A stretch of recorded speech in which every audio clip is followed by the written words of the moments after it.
नमस्कार दोस्तों, मैं घनश्याम। दोस्तों, जेन्युइन स्टडी पे आप लोगों का बहुत बहुत स्वागत है। दोस्तों, ये मैथ का स्पेशल सीरीज मैंने स्टार्ट किया है। जो भी फ्रेंड बिहार सचिवालय सहायक की तैयारी कर रहे हैं उनके लिए मैथ रीजनिंग सबसे ज़्यादा ज़रूरी है पढ़ना। सबसे ज़्यादा वेटेज मैथ रीजनिंग का ही है, क्योंकि मैथ रीजनिंग थोड़ा टफ भी होता है। जीएस का सवाल तो लगभग सब लोग कर लेते हैं, लंबे समय से पढ़ रहे हैं, लेकिन मैथ और रीजनिंग में अधिकतर लोग जो है इसमें स्टक कर जाते हैं, फंस जाते हैं। ठीक है। और एक मैं बात बताना चाहता हूँ दोस्तों कि बहुत सारे लोग जो है यूट्यूब पे टेस्ट सीरीज चला रहे हैं, रोज़ टेस्ट सीरीज ला रहे हैं, लेकिन उनका टेस्ट सीरीज सही नहीं है। क्यों नहीं है, मैं बता रहा हूँ आप लोगों को। देखिए, वे लोग क्या कर रहे हैं कि केवल कट कॉपी पेस्ट वाली काम कर रहे हैं, केवल जीएस की सवाल पूछ रहे हैं, 20-25 सवाल का टेस्ट सीरीज बना रहे हैं और बोल रहे हैं कि फुल डिस्कशन ये वो। ठीक है। तो देखिए, अगर जो भी फ्रेंड सिलेक्शन लेना चाहते हैं तो मैथ का टेस्ट सीरीज ज़रूर लगाइए, रोज़ लगाइए। मैथ कम से कम 30-40 सवाल रोज़ लगाइए और रीजनिंग का भी। ठीक है। तो इस चैनल पे मैथ और रीजनिंग का टेस्ट सीरीज स्पेशली केवल उसी के आएगा, और आप लोगों का डिमांड होगा तो बाद में मिक्स सवाल का पूरा 150 सवाल का भी टेस्ट सीरीज में लाऊंगा। तो दोस्तों, आप लोगों को जो लोग मिस गाइड कर रहे हैं, अच्छी तरह से टेस्ट सीरीज नहीं चला रहे हैं, उनका टेस्ट आप लोग ना देखें। क्योंकि देखिए क्या हो रहा है कि आप लोग कहीं ना कहीं जो है मिसगाइड हो जाएंगे, डाइवर्ट हो जाएंगे। वे लोग केवल क्या कर रहे हैं, जीएस की सवाल पूछ रहे हैं। तो यार, जीएस की सवाल जो है आप लोग लूसेंट पढ़ लीजिए, जीएस से लूसेंट और साइंस, सॉरी लूसेंट से साइंस और जीएस पढ़ लीजिए, वो काफ़ी है। उससे आगे अलग से मतलब नहीं पूछता है एसएससी सीजीएल में, बिहार वाले में। और जो है करेंट अफेयर जो है किसी मैगजीन को अलग से पढ़ लीजिए। ठीक है। तो दोस्तों, चलिए स्टार्ट करते हैं बिना किसी वेस्टेज ऑफ समय का, वेस्टेज ऑफ टाइम का। और एक बात हमेशा आप लोग याद रखिएगा कि मैथ का टेस्ट सीरीज कभी नहीं छोड़ना है, रोज़ करना है। जीएस का आप लोग खुद से पढ़ते रहिए। जीएस का टेस्ट सीरीज यूट्यूब पे ना भी देखेंगे 10-15 मिनट का तो नहीं देखेंगे तो सही रहेगा, क्योंकि वो बकवास बना रहे हैं सब, और जो है केवल टाइम पास। ठीक है। तो आप लोग आदर्शवाद का शिकार ना होइएगा कि थोड़ा चलो देख लें उसमें। ठीक है, टाइम वेस्ट ना करेगा। एनीवे, स्टार्ट करते हैं। पहला सवाल है दोस्तों, यदि P अनुपात Q अनुपात R बराबर 5:3:6 हो तो P/Q अनुपात Q/R अनुपात R/P का अनुपात क्या होगा? इसमें से बताइए आप लोग चाहें तो वीडियो को पॉज करके टेस्ट सीरीज दीजिए। दोस्तों, ये वीडियो, ये मैथ का जो सेक्शन है, मैं पढ़ाने के लिए नहीं वीडियो बनाया हूँ, ये एक टेस्ट सीरीज है। ठीक है। तो आप लोगों का मैं टेस्ट ले रहा हूँ और आप लोगों का तैयारी कैसी चल रही है आप लोग को बताना है। ठीक है। तो इसमें डिटेल में मैं नहीं बताऊँगा, मैं आंसर जल्दी जल्दी बताऊँगा सॉल्व करके। ठीक है, सॉल्व कर दूँगा और ट्रिक से मैं सॉल्व करूँगा, जैसे कि एग्ज़ाम में करना चाहिए। ठीक है। तो देखिए यहाँ पे क्या करेंगे, PQR का वैल्यू कितना दिया हुआ है, 3:4, माफ़ कीजिए 5:3:6। थोड़ा मैं इंक को चेंज कर ले रहा हूँ दोस्तों, आप लोग तब तक सॉल्व कीजिए। तो यहाँ पे जो है PQR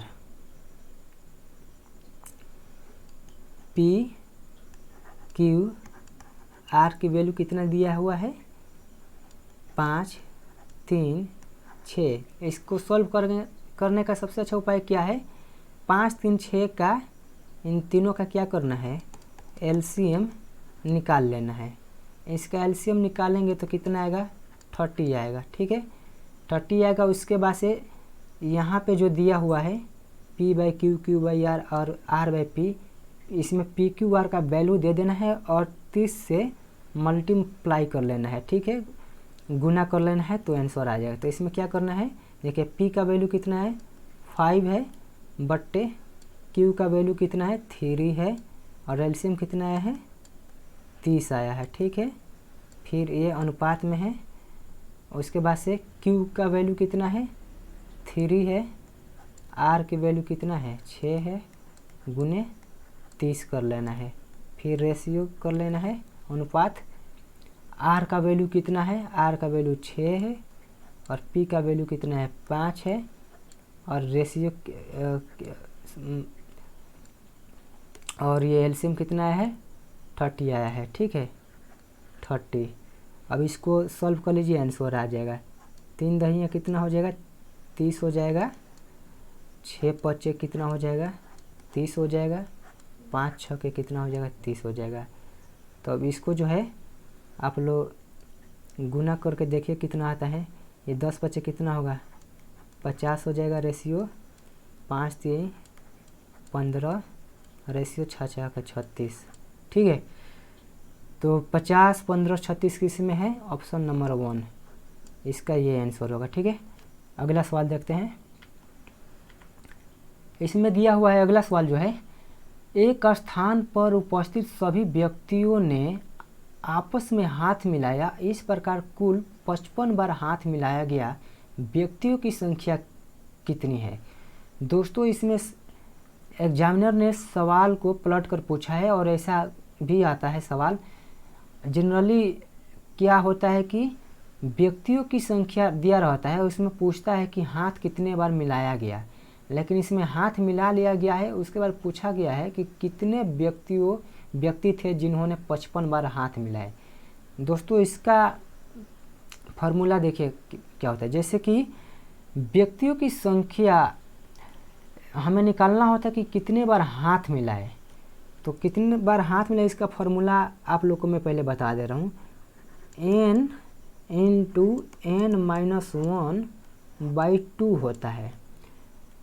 ठीक है, तो इसका वैल्यू ऑलरेडी दिया हुआ है, 55 बार हाथ मिला लिया गया है। कितने व्यक्तियों द्वारा, इतने व्यक्तियों द्वारा। ठीक है, तो n का वैल्यू हम निकाल लेंगे तो आंसर आ जाएगा। अब हमें पता नहीं है, हम ऑप्शन के माध्यम से देखते हैं दोस्तों, मान रख कर देखते हैं। ठीक है, तो n का वैल्यू जो है पहली बार हम लोग कितनी मान रखते हैं, पहली बार जो है ए नंबर का वैल्यू रखते हैं। जैसे n का वैल्यू मान लीजिए 10 है। ठीक है, तो 10 और 10 माइनस 1/2 बराबर 55 है। ठीक है, तो क्या होगा यहाँ पे, ये 10 हो जाएगा। यहाँ पे हम लोग कर लेते हैं 10 और 10 में से गया 9/2 बराबर 55। तो क्या 55 आएगा इसको सॉल्व करने पे, 2 पचे 10, 9 पचे 45। तो दोस्तों ये वैल्यू 10 रखने से नहीं हो पाएगा। ठीक है, तो इसको हम लोग क्या करते हैं, दूसरा वैल्यू रख कर देखते हैं। ठीक है, इसमें बी नंबर का वैल्यू रखते हैं 11, रख कर देखते हैं क्या होता है। और एग्ज़ाम में जल्दी हो जाएगा, आप लोग को बताने में देर लग रहा है। तो एन का वैल्यू बी 11 हम लोग रखते हैं, 11 इंटू 11 माइनस 1/2 बराबर 55। ठीक है, तो क्या होगा बराबर 11 में से एक गया 10/2 बराबर 55। 2 पचे 10 और 11 पचे 55। ठीक है, ये 55 आ जाएगा, तो यही हमारा आंसर हो जाएगा। ठीक है, अब आगे चेक करने की कोई ज़रूरत नहीं है। तो ये ट्रिक्स है। अगला सवाल देखते हैं दोस्तों। 6, 8 तथा 10 व्यक्ति के 3 ग्रुप एक स्थान पर मिलते हैं तथा सभी आपस में हाथ मिलाते हैं, कुल कितनी बार हाथ मिलाएं। ये सवाल दोस्तों मैंने जितने सवाल ये ट्रिकी लिए हैं, क्योंकि आसान सवाल तो सब लोग कर लेते हैं और खुश रहते हैं, लेकिन टफ सवाल आता है तो दिक्कत हो जाता है। तो मैं थोड़ा टफ भी लिया हूँ, आसान भी है, आसान वाले भी मिलेंगे आपको, हो हालांकि ये कोई ज़्यादा टफ नहीं है। देखिए इसमें कैसे सॉल्व करेंगे। 6, 8 तथा 10 व्यक्ति हैं ना, 6, 8 तथा 10 व्यक्ति हैं और आपस में हाथ कुल कितनी बार हाथ मिलाए। तो इसका ट्रिक क्या है कि 6 को एक बार गुना करेंगे 8 में, तो 6 8 48।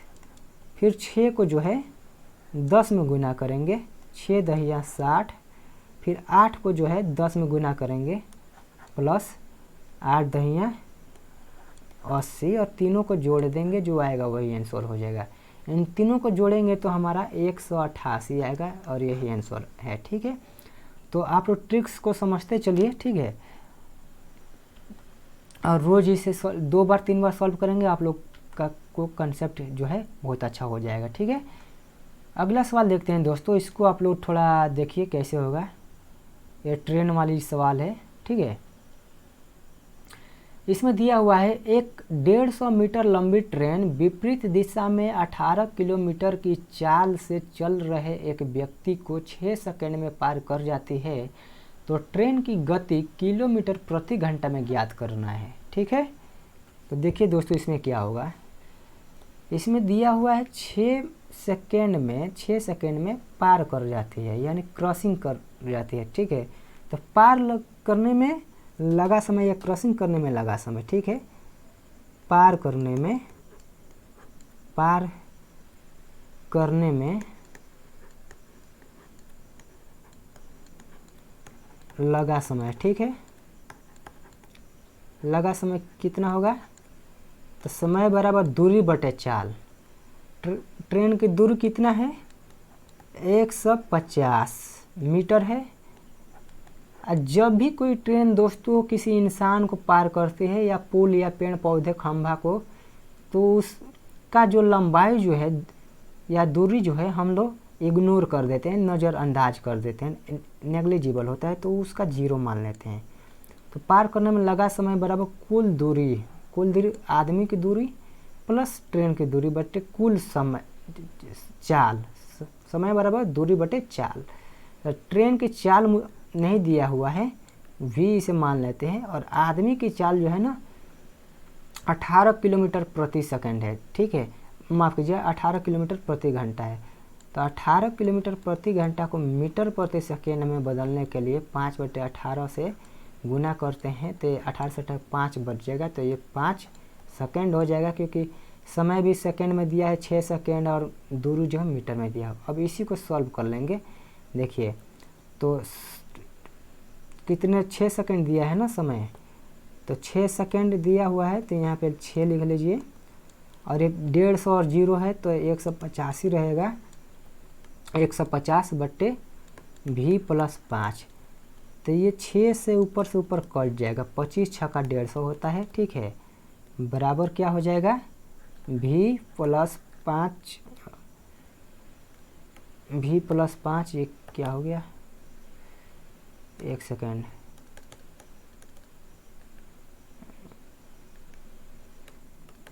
ये क्या हो गया भाई, माफ़ कीजिएगा दोस्तों, ये जा नहीं रहा है, ये चला जा भाई, चला जा, ये क्या हो गया यार, पॉइंटर पेन, ये क्या हो गया, ठीक है, ये क्यों नहीं जा रहा है यार,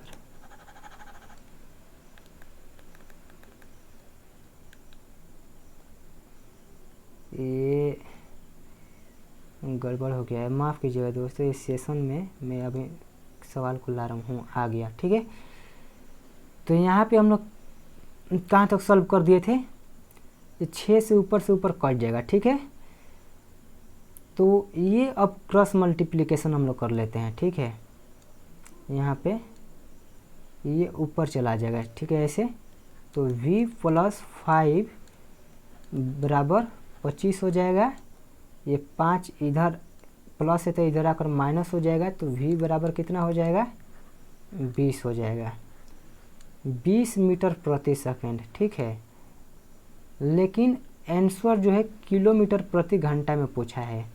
ठीक है, तो 20 मीटर प्रति सेकंड है ना, तो इसे किलोमीटर प्रति घंटा में बदलने के लिए 18/5 से गुना कर देंगे, 5 चौका 20, 18 चौक 72, 72 कहाँ है, ये पहला है, ये आंसर हो जाएगा। तो मुझे उम्मीद है कि आप लोग को समझ में आ गया होगा बढ़िया से। अगला सवाल देखते हैं, 5 नंबर। एक व्यक्ति धारा की दिशा में 11 किलोमीटर प्रति घंटा की गति से वह धारा की विपरीत दिशा में 8 किलोमीटर प्रति घंटा की गति से नाव चला सकता है, धारा की गति क्या है। ये बोट एंड स्ट्रीम का सवाल है।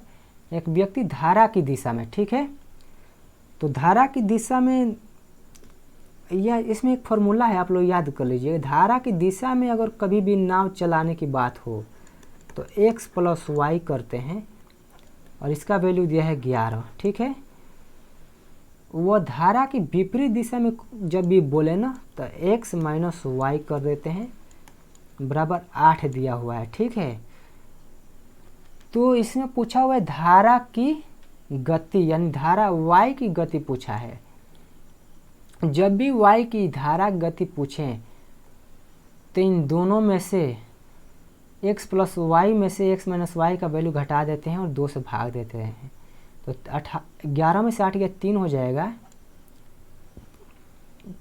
और 3 में 2 से भाग दे देंगे तो धारा की गति आ जाएगा। 3 में 2 से भाग देंगे तो 1.5 यानी 1.5 आ जाएगा और यही आपका आंसर हो जाएगा। अगर दोस्तों नाव की चाल पूछा रहता, नाव की गति, तो इन दोनों को जोड़कर 2 से भाग कर देते, ठीक है। अगला सवाल देखते हैं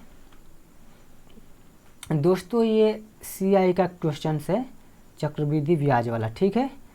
इसमें देखिए 5,000 रुपया की धनराशि पर 8% चक्रवृद्धि ब्याज की दर से 3/2 वर्ष का चक्रवृद्धि ब्याज ज्ञात कीजिए, जबकि ब्याज की दर अर्धवार्षिक रूप से संयोजित होती है। अर्धवार्षिक मतलब 6 माही। तो दोस्तों यहाँ पे देख लेते हैं P बराबर कितना दिया हुआ है, प्रिंसिपल बराबर मूलधन कितना दिया हुआ है 5,000, ब्याज की दर कितना दिया हुआ है, दर 8% है ना, लेकिन 8% नहीं लिखेंगे क्योंकि यहाँ पे अर्धवार्षिक रूप से संयोजित होती है। तो जहाँ पर भी हाफ ईयरली हो तो वहाँ पे रेट क्या हो जाता है, आधा हो जाता है। तो 8% से 4% हो जाएगा, रेट आधा हो जाता है और समय 2 गुना हो जाता है। और समय जो है, टाइम जो है कितना हो जाएगा 2 गुना। तो 3/2 वर्ष है ना, तो इसका 2 गुना करेंगे तो t बराबर 3 आ जाएगा, ठीक है। अब देखिए इसका चक्रवृद्धि ब्याज ज्ञात करना है। दोस्तों एक चीज़ आप लोग याद रखिएगा, ये आप लोग को मैं ट्रिक से बता रहा हूँ, ये मैं पढ़ा नहीं रहा हूँ कि डिटेल में मैं बताऊँगा। इसको 2-3 तरीके हम बनाने के लिए, ठीक है। इसमें सबसे अच्छी जो ट्रिक है मैं बताया हूँ, अगर 4% दर दिया हो, ठीक है, दर जो है 4% दिया हो और समय 3 दिया हुआ हो, ठीक है, तो 4% दर हो और समय की वैल्यू 3 हो ना, तो चक्रवृद्धि ब्याज निकालने के लिए 12.48, ठीक है, 12.48 का गुना कर देते हैं किससे, मूलधन में, और नीचे 100 लिख देते हैं, ठीक है। और ये एक दशमलव जाएगा, हटेगा यहाँ से तो 2 जीरो और आ जाएगा। इसी को सॉल्व कर देंगे तो हो जाएगा, आंसर आ जाएगा। सॉल्व कर देते हैं तो 3 जीरो से ये 3 जीरो कट जाएगा, ये 5 दूना 10 हो जाएगा और ये 2 से 2 छक्का 12, 2 दूना 4 और 2 चौका 8, 624 आ रहा है, ठीक है। 624 कहाँ है, 624.32, तो यही आंसर के करीब है, यही आंसर हो जाएगा, ठीक है। तो जब भी 4% दर हो, समय 3 हो, तो 12.48 याद रखिएगा, ठीक है। अगर 4% दर हो, 2 वैल्यू हो तो 8.16 होता है उसका वैल्यू, और लिखकर प्रिंसिपल में गुना करके नीचे 100 लिख के सॉल्व कर लीजिएगा, आंसर आ जाएगा। अगला सवाल देखते हैं 7 नंबर। 7 नंबर है, किसी त्रिभुज के कोणों का अनुपात 2:3:5 है, सबसे छोटे कोण का मान क्या है। ये सवाल काफ़ी आसान है। किसी त्रिभुज के कोणों का अनुपात, दोस्तों हम जानते हैं कि किसी भी त्रिभुज के तीनों कोणों का योग जो है 180 डिग्री होता है, ठीक है। तो ये तीनों कोणों का अनुपात कितना है, 3:2 है तो x मान लेते हैं। 2x + 3x + 5x बराबर कितना होगा, 180 हो जाएगा। तो 10x ये हो जाएगा बराबर 180 हो जाएगा। तो ये 10 से काट देंगे तो x बराबर 18 हो जाएगा। और इसमें पूछा है सबसे छोटे कोण का मान, सबसे छोटा क्या है, ये 2 है। तो 18 दूना 36 कर लेंगे, यही आंसर आ जाएगा। ठीक है, तो दोस्तों आप लोग को अगर वीडियो अच्छा लग रहा है तो प्लीज़ अभी सब्सक्राइब कर लीजिए इस चैनल को। इस पे मैथ का सीरीज हमेशा और रीजनिंग का हमेशा आता रहेगा, स्पेशली बिहार सचिवालय के लिए। ठीक है, और यही आप लोग को सिलेक्शन दिलाएगा। जनरल स्टडीज जो जीके दोस्तों आप लोग लूसेंट से पढ़ लीजिएगा और एक करेंट अफेयर्स का मैगजीन। ठीक है, जीके के पीछे यूट्यूब पे अपना समय न गंवाइएगा। अगर आप लोग का डिमांड होगा तो मैं फुल उसके लिए जो है टेस्ट सीरीज लाऊंगा। और जीके में अगर आप लोग अगर कमेंट करेंगे तो मैं उसके लिए अलग से टेस्ट सीरीज बनाऊंगा और बढ़िया बनाऊंगा। ठीक है, चलिए अगला देखते हैं। 8 नंबर सवाल, ये भी काफ़ी इम्पोर्टेंट है, मोस्ट इम्पोर्टेंट सवाल है। इसको आप लोग पहले कीजिए, देखिए, दिमाग लगाइए इसमें कैसे क्या होगा। ठीक है, चलिए मैं बता रहा हूँ आप लोग को। ए किसी कार्य को 12 दिनों में कर सकता है, बी ए की अपेक्षा 50% अधिक दक्ष है, तो बी वही कार्य कितने दिनों में कर लेगा। दोस्तों ए जो है 12 दिनों में काम कर लेता है और बी जो है ए की अपेक्षा 50% अधिक दक्ष है। अगर ए 100 है ना तो बी 50% ज़्यादा दक्ष है। तो ए 12 दिनों में करता है तो बी कितने दिनों में करेगा, जब 50% बी दक्ष है अधिक तो बी 12 दिनों से कम में करेगा ना। तो सी नंबर तो आंसर होगा नहीं, डी भी नहीं होगा, 24 है। इन्हीं दोनों में से कोई होगा, या तो ए या तो बी। देखते हैं, इसको थोड़ा छोटा कर लेते हैं। तो 50 दूना 100, 50 3 150। दोस्तों कभी भी ये जो है टाइम एंड वर्क वाला जो सवाल आता है, इसमें देखिए एफिशिएंसी और टाइम ये दोनों एक दूसरे के अपोजिट होते हैं। ठीक है, ये समय है और एफिशिएंसी एक दूसरे के क्या होते हैं, अपोजिट होते हैं। तो इसको हम लोग पलट लेंगे। जैसे ए का क्या है, 2 है ना, तो इसको 2 की जगह 2 इधर रख देंगे और 3 इधर रख देंगे। ठीक है, ए 3 हो जाएगा 2। अब जो क्या हो गया, ये समय था और इसका उल्टा कर लेंगे। ठीक है, तो बी का 2 हो जाएगा एफिशिएंसी और ए का एफिशिएंसी 3 हो जाएगा। तो ए का एफिशिएंसी कितना है, 3 है। और 3 का वैल्यू ये कितने दिनों में कर सकता है, 12 दिनों में कर सकता है। 3 12 दिनों में करता है ना, तो 3 12 दिनों में करता है। तो 1 की वैल्यू क्या हो जाएगा, 4 हो जाएगा। तो 2 की वैल्यू, बी की वैल्यू 4 दूना 8 हो जाएगा, 8 इसका आंसर हो जाएगा। ठीक है, अगला सवाल देखते हैं। 9 नंबर। 9 नंबर में क्या है, ये देखिए दोस्तों, ये एलिगेशन वाला है, मिश्रण वाला है, मिक्सचर एंड एलिगेशन वाला। ये भी काफ़ी इंपॉर्टेंट सवाल है जो बार बार एग्जाम में पूछता रहता है। 50 लीटर वाले मिश्रण में दूध तथा पानी का अनुपात 3:2 है। मिश्रण में कितना पानी और मिलाया जाए जिससे दूध तथा पानी का अनुपात इतना हो जाए। दोस्तों 50 लीटर मिश्रण में क्या है, 3:2 है। पानी, दूध और पानी का अनुपात कितना है, 3:2 है। ऐसे पूछ रहा है और कितना मिलाया जाए कि 2:3 हो जाए, और कितना पानी मिलाया जाए। वाटर मिलाने के लिए पूछ रहा है, ये मिल्क है, वाटर मिलाने के लिए बात कर रहे हैं ना, तो ये मिलाने वाली है।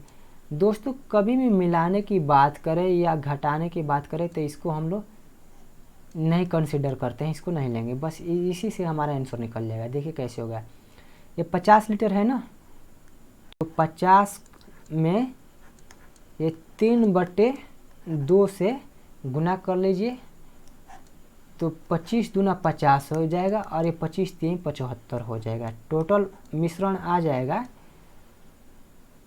तो 75 लीटर मिश्रण होगा और 50 पहले से है, तो 75 में से 50 घटाएंगे 25 आ जाएगा।